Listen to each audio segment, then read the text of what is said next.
मैं पुनः संस्कृत हिंदी बोध चैनल पर एक विषय को लेकर उपस्थित हूँ।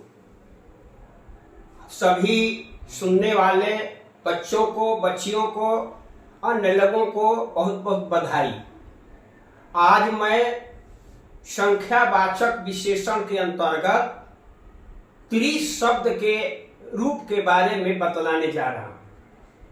इससे पहले मैंने एक और द्विश शब्द के रूप के बारे में बतला चुका हूं। आज मैं त्रिश शब्द के बारे में बतलाने जा रहा हूं। 1 से 4 तक के रूप संख्यावाचक में तीनों लिंग में अलग अलग होते हैं और 4 के बाद 5 से तीनों लिंगों में एक ही रूप होते हैं। तो आज मैं त्रिश शब्द के बारे में बच्चों को बता रहा हूं। त्रिश शब्द के पुल्लिंग में अलग रूप है, स्त्रीलिंग में अलग रूप है और नपुंसक में भी अलग है।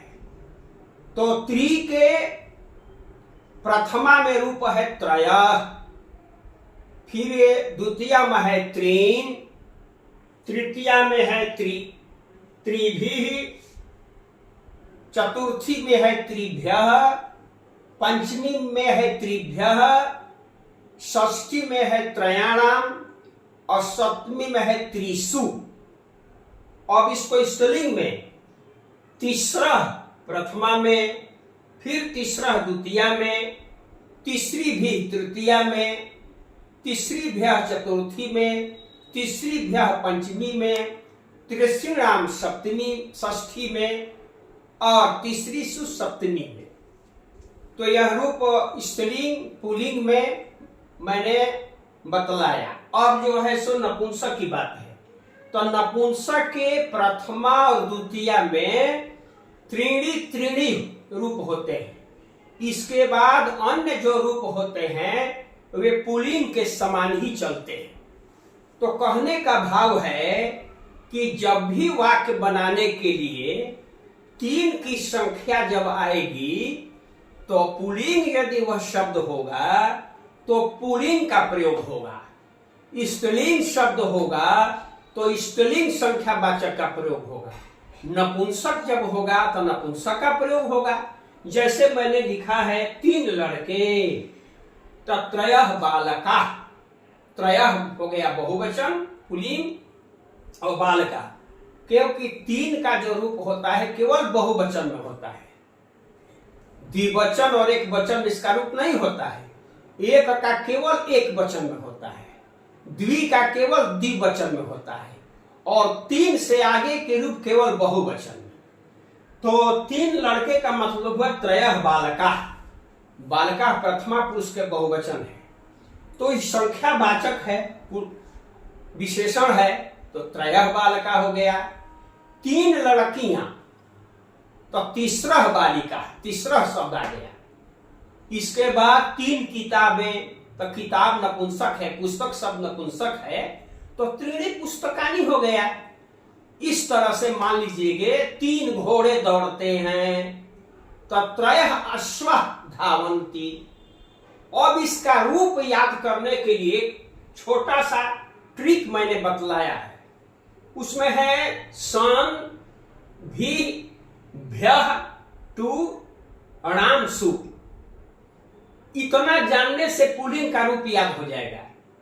सन, स माने विसर्ग त्रयः और न है सन, न माने त्रीन्, इसके बाद भी लगा हुआ है और भ्यः दुभा, चतुर्थी और पंचमी में भ्यः, त्रिभ्यः त्रिभ्यः।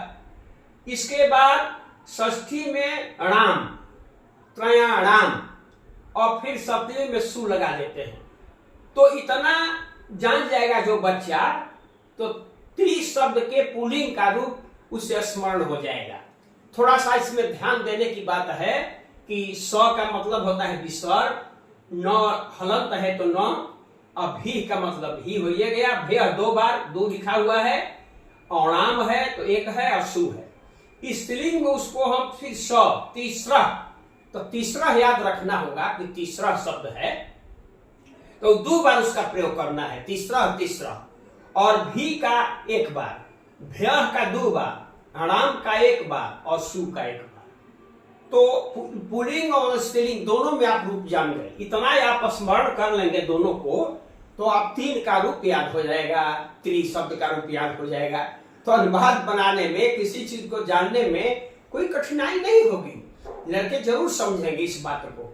तो रूप जानना जरूरी है, क्योंकि बिना रूप का आप अनुवाद बनाना नहीं जान सकते हैं। किसी भी किताब को आप पढ़ेंगे, किसी भी कहानी को आप पढ़ेंगे, किसी भी श्लोक को आप पढ़ेंगे, तो पुल्लिंग में यही रूप आएगा त्रि शब्द का, स्त्रीलिंग में ये रूप आएगा, नपुंसक में ये रूप आएगा। तो आप अच्छी जानकारी आपको हासिल हो सकती है।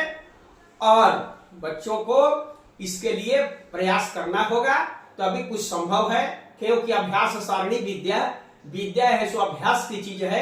यदि उसका अभ्यास आप करेंगे तो अवश्य ही आपकी विद्या हो जाएगी और अच्छा से अच्छा अंक भी आप प्राप्त करेंगे। और संस्कृत की भी जानकारी होगी, जिससे आप गीता, रामायण आदि का भी पाठ कर सकते हैं। इन्हीं शब्दों के साथ, इन्हीं विषयों के साथ मैं अपनी वाणी को विराम देता हूं। और आप मेरे चैनल को सब्सक्राइब करेंगे, शेयर करेंगे और लाइक करेंगे। बहुत बहुत धन्यवाद।